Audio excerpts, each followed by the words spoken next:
Welcome to The Best Worst, a celebration of the best and the worst of the television we love. Hi, we're Meg Bashwiner. And Joseph Fink. And we love TV. So we created the show to explore what we all love about popular TV shows by watching both the IMDb viewer best rated and worst rated episodes of a quintessential series. And if you're listening right now, I dare you to try to say IMDb viewer best rated as fast as you can. It is a difficult phrase. Anyway, we're doing this because revisiting these shows that built television history is super interesting, and we thought that the best way to do it would be to see how good they get and how bad they get. Each of our shows must adhere to a set of rules that we just changed. We just changed the rules because this is our first episode that allows what we're calling HBO rules. Yes. So usually, up until now, as everyone in America knows, a show had to have 100 episodes because we wanted ones that really had like the full classic TV run. However, no HBO show has ever done that except for, I don't know, like probably Real Time with Bill Maher, which, yeah. Maybe like John, I don't know, probably not even John Oliver. But these shows just, they were never going to do that. So we introduced HBO rules where if it's a show that just was never going to do that because of how it was positioned and the network it's coming from, then we go by HBO rules where it has to have at least 50 episodes. Yes, because we would be remiss to exclude the home box office network. Yeah, there's just some like real building block television that built the TV we have now. Some would say that HBO invented prestige TV. Some would say that you did to me yesterday during lunch. Yes, and it was at the forefront of original programming too, because it was a network that was making its own shows. It wasn't just buying shows from studios. Right. And now there's so much original. Now we have like Netflix has original, Amazon has original. Every like streamer has their own original. And I want to say that the show we are discussing today was one of the first originals, like, because they started doing originals in the like mid to late 90s, and this started late 90s. I think this was like on the forefront. This is the first one. Is it? I thought Oz was first. This was the first comedy, I'm pretty sure. Yeah. All right. So, and we also exclude premieres or finales because those tend to have inflated ratings, and we want to see what the show was like actually like at its best, not at its like, it's a big finale, so everyone likes it. Yeah. I mean, the finale of this show is an incredible episode. I was just talking about that today, but it's not the one we're going to talk about. It is the top-rated IMDb episode, but it got excluded because of that rule. Yes, but with the episodes we are going to talk about today, definitely give us a real slice of what this show is. Who boy did it. Let's get to today's show. What is today's show, Meg? Today's show is Sex and the City. Sex in the City, yes. Sex in the City, which we ran for 6 seasons from 1998 to 2004 with a total of, I think it's 94 episodes. I'm not sure. Yes, 94 episodes. Because, yeah. So, I mean, impressive. Like, even on HBO, that really didn't allow for that. They got almost to the 100-episode mark. Yeah, they had a lot of episodes, more episodes of a season than is traditional now with HBO original programming. Yeah, I think they did 16 a season. Yeah, they had a shortened one for one of the seasons when Sarah Jessica Parker was pregnant, but other than that, they were cranking out quite a bit. Which is funny because like 16 episodes a season at the time was definitely like a prestige short season, and now nothing gets 16 episodes a season. Now the Simpsons on Fox gets 15 episodes, whereas like they used to do 28 a season, 26 a season. So here we are with Sex and the City. Let's talk about it. What's your background with this show? I will say that I love this show. I watched it when it was on. I probably did not watch it when it first came out in 98 because I was 12. Which, I think I started watching it a little later, but I definitely watched it throughout high school. And then I've watched it in syndication a ton.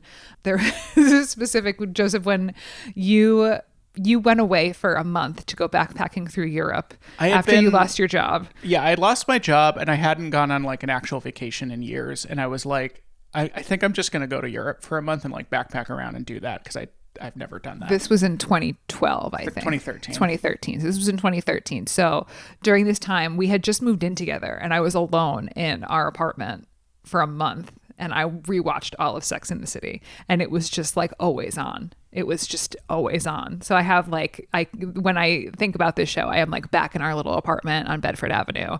And I just hear the intro of the song playing, the theme song playing over and over again, and just seriously just anything besides being alone in the apartment for a month. You are very much a pack animal. You don't do great with alone. Yes, I don't do great with alone, so I had to have my girls with me. What about you? I have seen some of this show, I would say, and I don't know how much. I thought not a lot, but then when we were watching the best episode, I was like, I feel like I have seen this. My sister started watching it. I want to say we like watched it on VHSs from Blockbuster is how we viewed it. We never had HBO except for like we would this was back when HBO was like a big selling point for hotels. They'd be like, we have HBO, and that was a selling point for us. We would like, I remember we first watched 6 Feet Under in a hotel because we're like, we have HBO, what's this show? And then we watched 6 Feet Under. Oh boy, we had HBO growing up.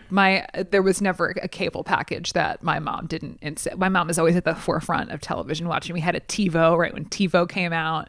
She always was on the up and up as far as premium cable goes. I used to, when we first started dating, I would, because this was before everything was on streaming, there was still a lot that wasn't.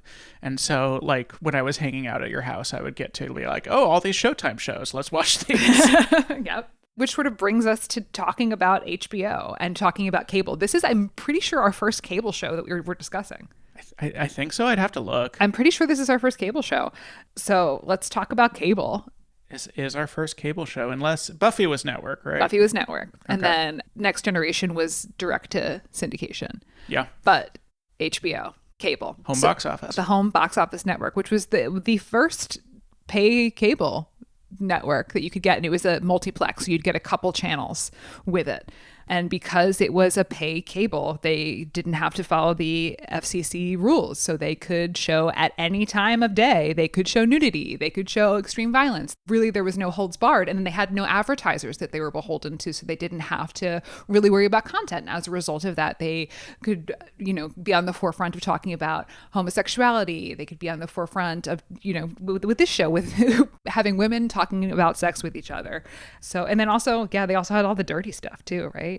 And even in their shows that weren't technically the dirty stuff, I feel like they've cooled down on this now that streaming is the standard and everyone can do nudity and violence. But I feel like there was a real mandate for a while that it's like, we're HBO, you put tits in a show, you put violence in a show. Like, you got to show people we're different. It's not TV, it's HBO. Which was actually Sex and the City was when they first started using the slogan. It's not TV, it's HBO. Sex and the City was one of the things that was because one of their first originals, right? It was the 1999 rebrand. So, yeah. To finish my memories of this, I remember it being pretty funny, but obviously I think I was like 11 when I encountered it, so I did not understand most of what they were talking about at all. I was just happy to be there. Happy to be there. Exactly. Yeah. One of the reasons why I love this show, and it's problematic, and we will talk about why it is problematic. We will talk about the controversy. We will talk about all of the things. But one of the reasons why I love this show is because not really since the Golden Girls, which had to adhere to the FCC standards, did we have a show where women were together talking about things and having the relationship of female friendship at the forefront, sort of in an uncensored manner. Yes, it was definitely stylized for TV, and the words in their mouth are being put there by a very specific group of privileged white women. But it is a show that is featuring female friendship, which is, as a woman who is in many female friendships, it's a really cool thing. It's a really cool thing that we have this sort of connectivity. And I wish it for everyone. I wish everyone could know what it's like to have like a really good female best friendship. And this show is about that, which is why it is so close to my heart, because it is a show that is about something that is so important to my life. And we can thank HBO for that. We can thank, going back to the history of it, we can thank the people who couldn't get good satellite reception in Pennsylvania. So they were like, what if we ran a cable instead? So you didn't have to, because the mountains are in the way of the TV signal. And so because of that, people started running cable. And then they were like, as a Hail Mary, they were like, what if we put movies on it? Yeah. What if people paid and we can pay them, put movies on it? And then, and now we are here in the year 2025 and we have incredible prestige television. Yeah, last night when we were in bed, you were like, remember scrambled to channels? Yeah, and I remember. do. It used to be scrambled. So it would come, the cable feed would come into your house. And then if you had HBO or Showtime or Cinemax or whatever, you'd have the box would unscramble it. Which I had none of those. So everything was scrambled. Well, you could also get an unscrambler. We didn't have that, but you could hack it to unscramble it. But so sometimes you could flip through the channels and you could look at the scramble, and the scramble sometimes wasn't well scrambled. For one thing, so here's an important thing. The scramble did not affect audio in my memory. The audio was always fine. So you could watch Sex and the City and get all of the jokes. You just couldn't see them necessarily. But Cinemax at after 10 o'clock Cinemax, you could put it on and you would just, they were blue and a little bit scrambled, but those were just people having sex. Yeah, definitely a time honored like late 90s, early 2000s teen boy activity, at least, was like to stare at the scrambled channel and be like, I think I see a boob. I think I see one. So all of this, brought to you by people who couldn't get good reception in Pennsylvania. So they started running cable. And then people would steal it too. People would climb telephone poles and die getting electrocuted trying to steal HBO. So yeah. Which brings us to Sex and the City and the worst episode, which is? The worst episode is season 3, episode 4, Boy, Girl, Boy, Girl.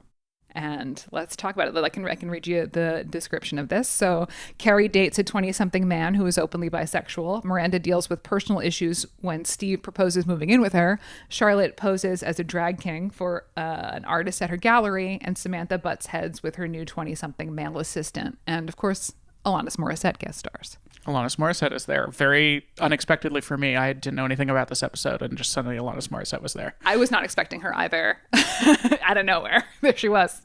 Yeah, so this episode is the worst rated, and watching it, I can see why. Yeah, this is, I think, the first time. We almost had this with Star Trek, because the one right above the one we watched was Code of Honor, which is apparently a, horribly racist episode where they go to a planet where the aliens are movie African tribes and are primitive, really, really racist stuff. But I think this is the first time we've had a worst that is a worst because it is genuinely offensive. That is why it is worst rated. I mean, there's also to mention that I'm not sure what episode it is, but there's a episode where Samantha that has it's really transphobic about her sex worker trans neighbors. Oh yeah, I don't want to say this is the first TV show that's had an offensive episode we've covered. It's just the first time we've had a worst episode. I don't know how the Law and Order episode, if you haven't been listening to our Middleless episodes, you missed the discussion on this, but there is a Law and Order episode, and this is true, in which in order to compel a gay man to testify against his husband, they go to the state house and get New York State to declare gay marriage illegal. This is an actual episode of Law and Order. Anyway, back to Boy, Girl, Boy, Girl. Yes. So this is what's going. This is just it's a blatantly biphobic episode. It was written June 25th, 2000. So it's Sex and the City did this thing where it is this very whitewashed. We're very accepting of gay characters. We have Stanford. We have Anthony. So that was supposed to be at the forefront, but it's just very straight washed. Where Carrie is allowed to have a gay best friend, but he's in her world. She's not in his world at all. So in this episode, she sort of finds herself in the world of queer culture and polyamory culture, and she just nopes out of it. She is just so schemed by it. Yeah, I mean, one thing is her gay best friend, it's never about his sex life at all. It's him helping her with her sex life. The closest we get is trying to set him up on a date. Which is in the best episode, which we can talk about.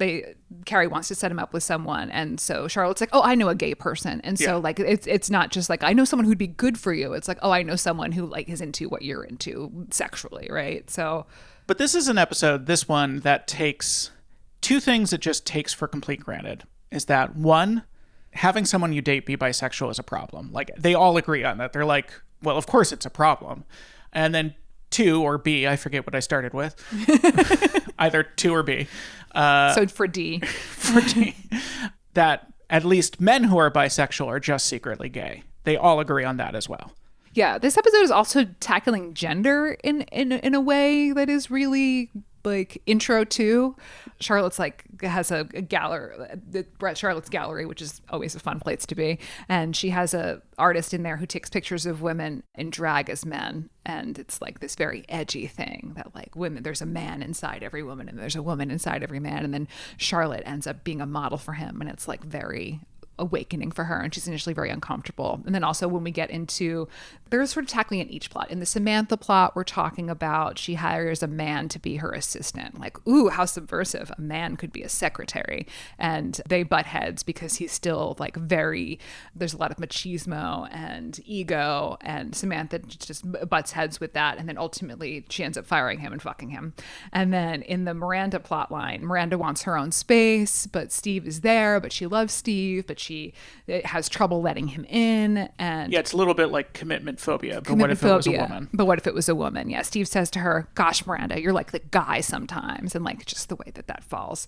So we're tackling a very tropey, stereotypical intro to gender and queerness. There's a point where the artist who takes those photos of women in drag, like, explains his thought process about, like, the fluidity of gender and gender performance, and it's all, like, real basic 101 stuff, and it is played as, like, look at this fucking weirdo artist and his weirdo art talk.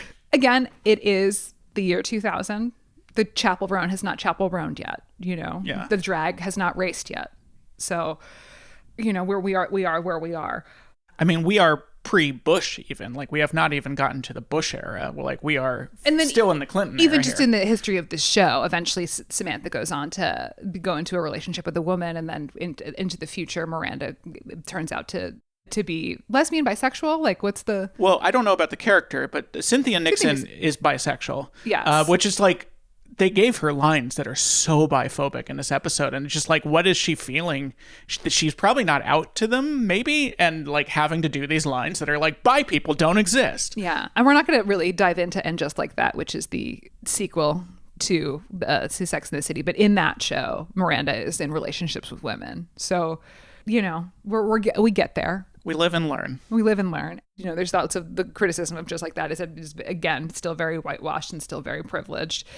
These women are all they're living in a New York City that really only exists for a very wealthy and small portion of people.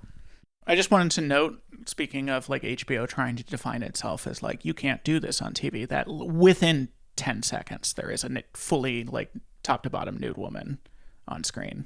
It's like one of the first things you see in the episode. So I definitely remember that like on VHS, like when I was like a young teen, being like, whoa, I didn't know you could do this on TV.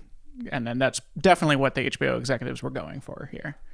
Speaking of which, Sex and the City is syndicated. It's syndicated on regular networks that have to adhere to the FCC standards. So when they were filming this, they had that in mind. So there's pre-planned scenes with different dialogue.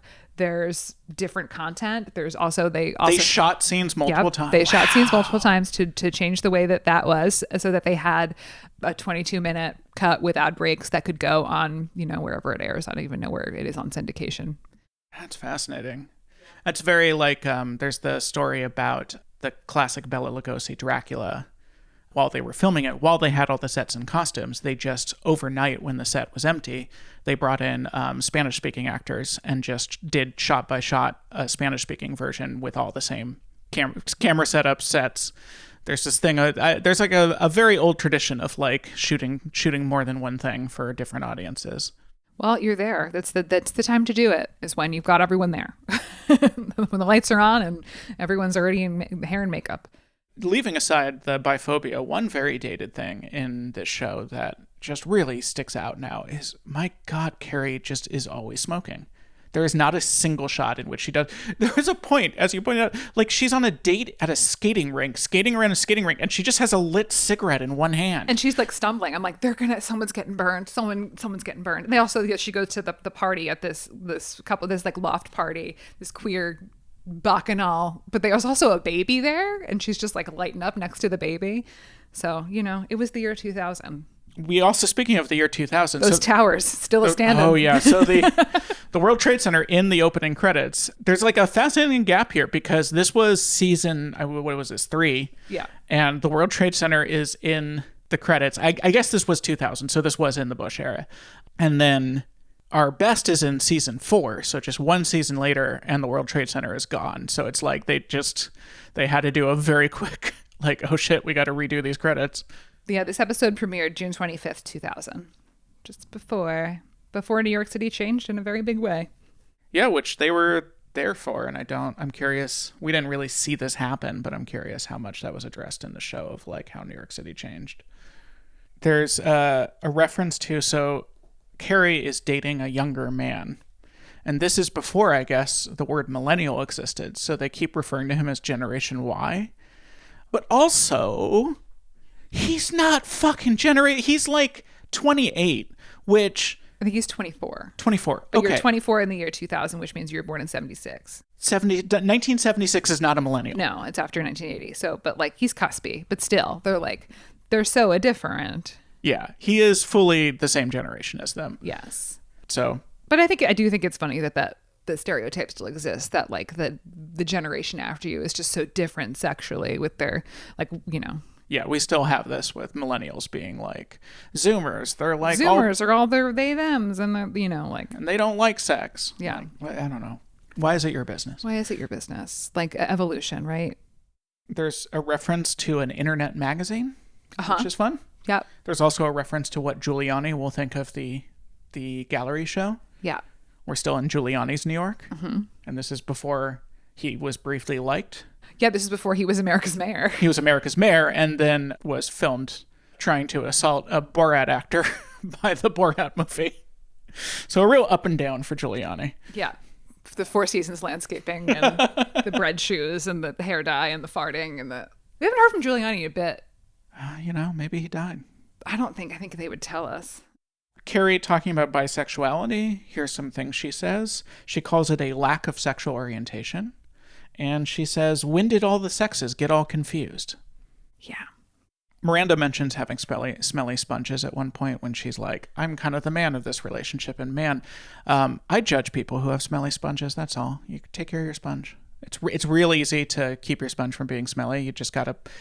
what I do is when I make coffee in the morning, I take the remaining hot water and I pour it over it, and my sponge is never smelly. Dishwasher, microwave, boiling water. There's wringing so many out your ways. Sponge, putting it in a Yeah, sponge letting it dry holder, fully.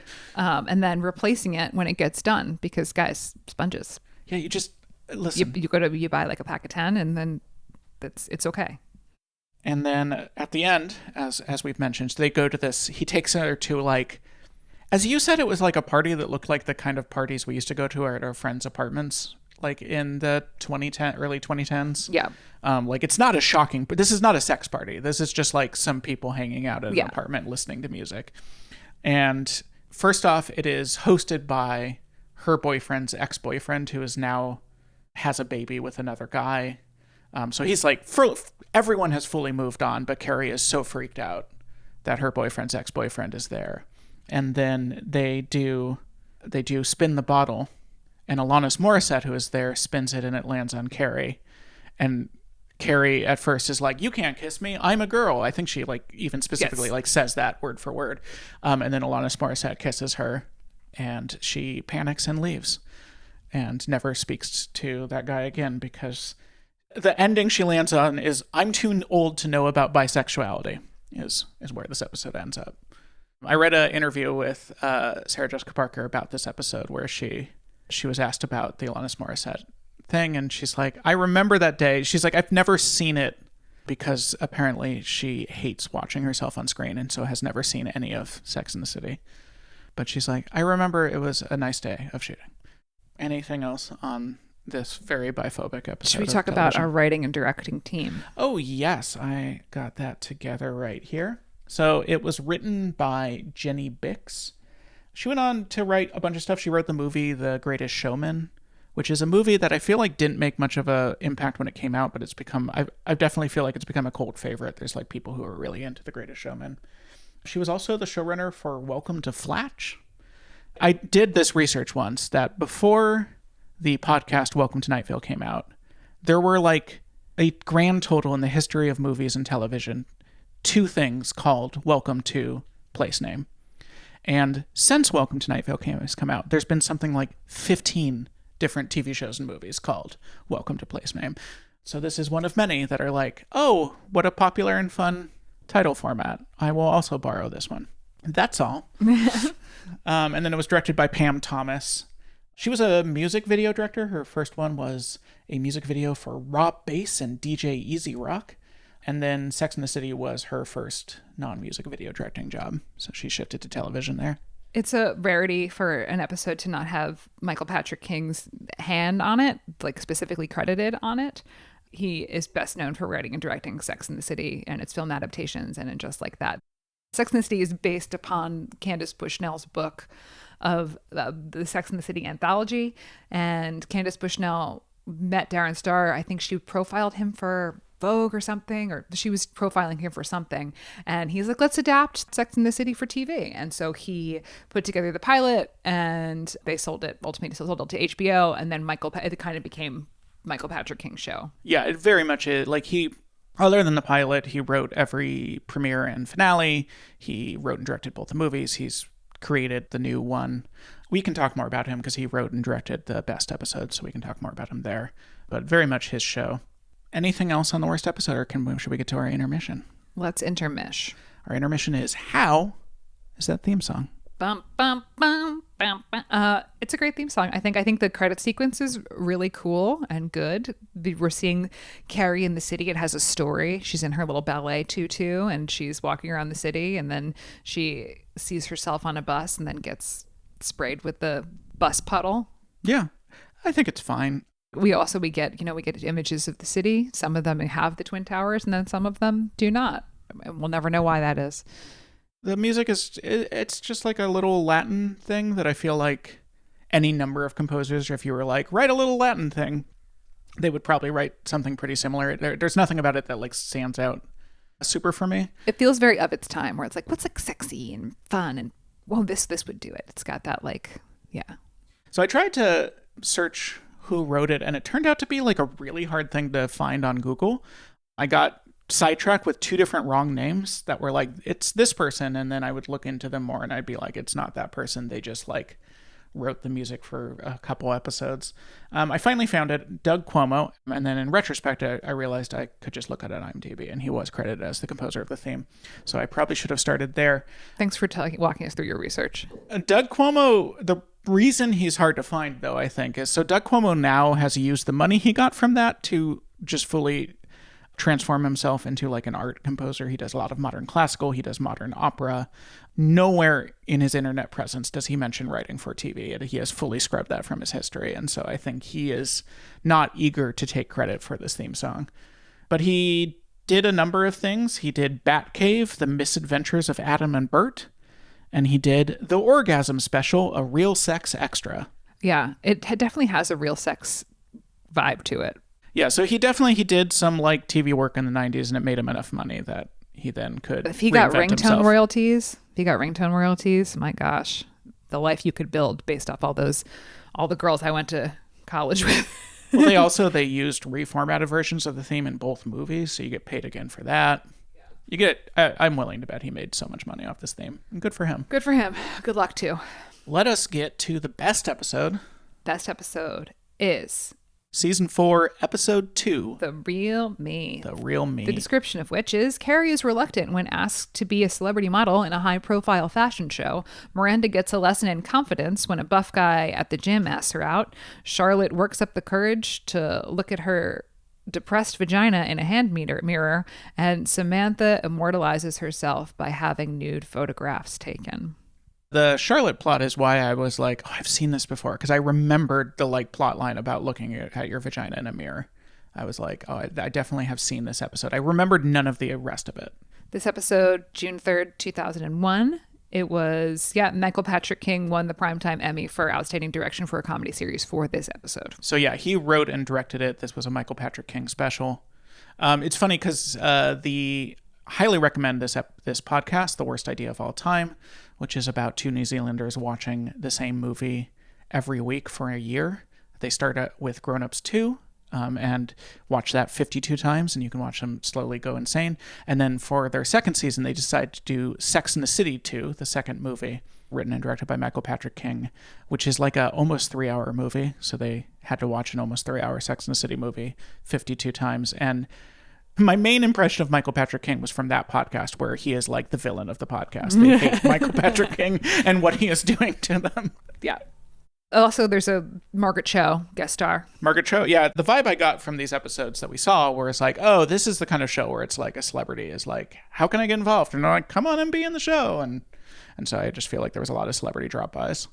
This episode, it's not my favorite episode. I can see why it could be the best, why people would think it was the best. It definitely, it's talking about a lot of things where Carrie doesn't have a lot of confidence because she's not a model, but she's in a fashion show and she loves fashion so much, and she's being offered this opportunity to step into the world of, but she feels like an imposter in it. So I feel like there's a lot of themes there that we can relate to, people can relate to. So I see that.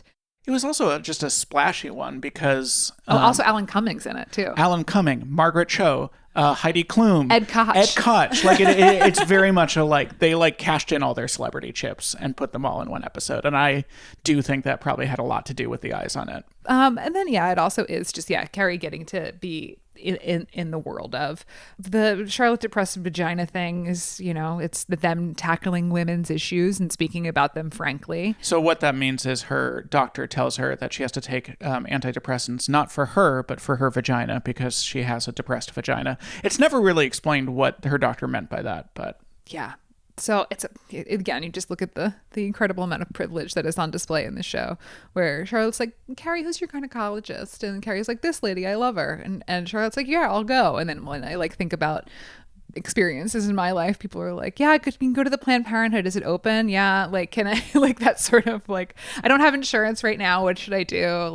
Can I use your birth control prescription? Shit like that. Whereas, and even when you have some form of health insurance, just trying to find a doctor in New York. I remember I'd look up who's available, and it's like this doctor on Mondays that is like a 40-minute subway ride for me. Okay. Yeah. And then it would be the person would come in and this was a real thing that happened to me is I found this one doctor who would take it. The office was a mess. I get in the exam room and the doctor comes in and just rants at me about Obama for 20 minutes before starting the exam. Yeah. Or trying to find a gynecologist and being first of all, finding one that is accepting new patients and then getting an appointment. They're like, we can see you in 8 months. You're like, okay. And then the 8 months finally rolls around and you get there and you wait 4 or 5 hours in the waiting room, or they'll take you in after 45 minutes and you sit in the gown on the table for 2 hours waiting for someone to come in. Whereas Charlotte's just having this great experience where she's just like, oh yeah, I'll go to yours. And then I have a depressed vagina. I've never looked at my vagina before.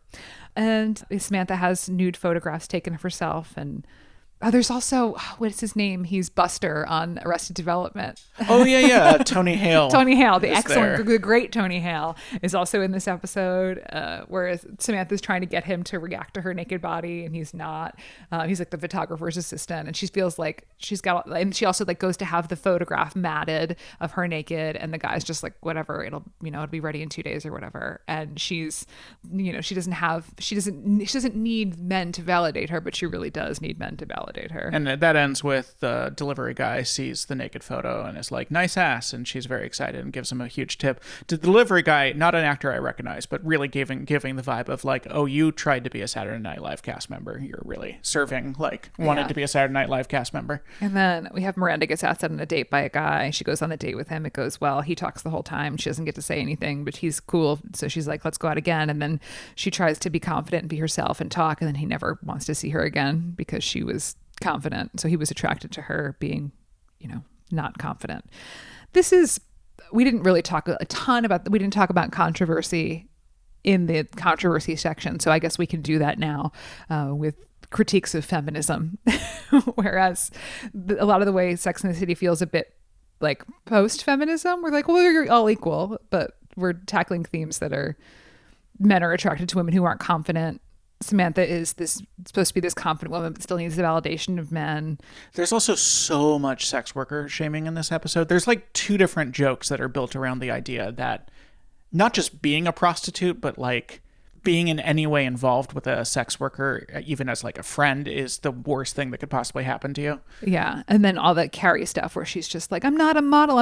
Meanwhile, Sarah Jessica Parker, while she is short, she is absolutely model rail thin. Yeah.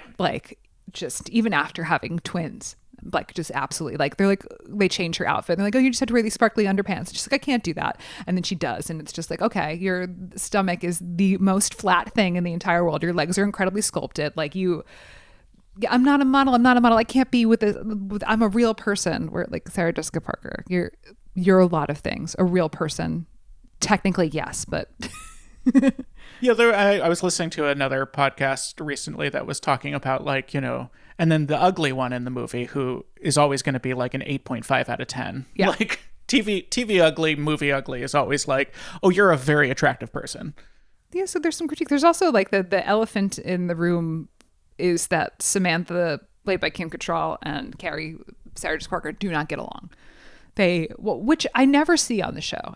On the show, they're Kim Cattrall refused to come back for the new show, right? Yeah, she eventually ended up doing a cameo performance, but Like, she must have really hated her if she was willing to, because the paycheck from that must have been outrageous. But, like, do you... Yeah, how much is enough, right? Like, she's probably doing just fine. But yeah, they don't get along so much so that they have a feud that is enough to make Kim Cattrall turn down a big old paycheck.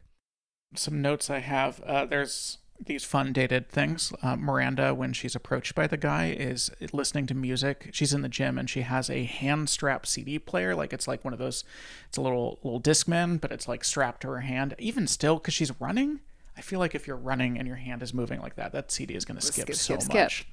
I'm like, there's no way that works. Mm-hmm. Yeah, for the kids, it used to be that if you moved around a lot, your music would skip because it was just like a CD player, and the CD would bounce. Also, they approach Carrie because they're like, you must be a model because you're so fashion conscious. And she is wearing a fucking clown outfit. It is. Well, I mean, Carrie's style is something to talk about. I mean, the really Patricia Field, who is the costume designer on the show, created a unique style journey and story for this character, and a lot of times it is super fucking ridiculous. Like, she is wearing like those big oversized flower corsages. She's wearing her underwear on the outside. She's got visible bra straps. That's what this was, a like black tank top and then a white bra over the tank top, which is a part of the Carrie style, and all of this Carrie style filters its way into people are wearing like bras over tank tops. People are showing bra straps. People are wearing bras over tank tops. People are wearing dresses over jeans. I wore a dress over jeans in 2004 because Carrie did it. Like, we got floral prints. We're mixing the whole Manolo Blahnik shoe thing, which we can talk about in the middle. Let's hang on tight for that. This is this specific Carrie style and Carrie sense of fashion. So it's an episode where we get to step into that. I think a lot of the viewers of Sex and the City love the fashion, are also fashionistas in their own right. So this is a little gift for them in that way. But anyway, yeah, Patricia Field is the costume designer on the show. Beautiful work. And a lot of it's bizarre and weird, but so is fashion. And, it just was her particular outfit when they approached her looked so silly. Like, I'm not a fashion person, but most of Carrie's outfits, I'm like, okay, that's like a fashion thing. This just looked like she got dressed with her eyes closed. She's worn a series of unfortunate hats. I wonder if this happens anymore. So, like, Carrie affected fashion. There's the famous, like, Phoebe haircut became very popular. Oh, hun. The Rachel. Okay. Oh, hun. All right. The Rachel haircut. Grant, you can leave that in. There's the famous Rachel haircut. Does TV affect fashion anymore in the way that it used to? Is there like... Are people dressing like Stranger Things? Are they dressing like is There's not monoculture enough to do it. I think we do see it on an individual basis, but we're not seeing it on a large scale where everyone has a name necklace, like the Carrie name necklace. We're not seeing that because there's just not enough people watching it. An aspect of like classic television that I never thought about, which is like how much it affected style and how that has kind of dissipated as... it's the reason that influencers exist right now, right? Because they're filling that gap. Like, we no longer have a TV show to show us how to dress, so now we need an Instagram account that'll show us how to dress. To show us what pants we should be wearing and where they should sit on our hips. We both noticed that Miranda is just incredibly mean to her friends. Just like no redeeming qualities. So fucking mean. And unfortunately, I'm a Miranda. Like, because everyone, you get sorted. I'm a Carrie. You get your Hogwarts house. I'm an obviously. You're a Carrie, I know. And I'm a Miranda, but I don't think I'm mean like Miranda is. I'm just like organized. Wow. Not all the time. I'm not biphobic. No, you're absolutely not biphobic. Miranda, very mean. Not all that, like in the middleest episode we can get to, I think she's less mean. But boy, in these, both the worst and the best, she's just nonstop mean to her friends. Yeah. Real, like, why are they hanging out with her vibes. Yeah. My last note, I was very excited. There was just something about the guy that was hitting on Miranda that I found very familiar. And I'm like, where do I know this guy from? So those who are video game people, he was the voice of Max Payne in all three Max Payne games. Max Payne 2 for like a long time was by far my favorite game. And like maybe one of my favorite works of art. Like Max Payne 2 meant so much to me as a teenager. And so having the voice of Max Payne was very exciting.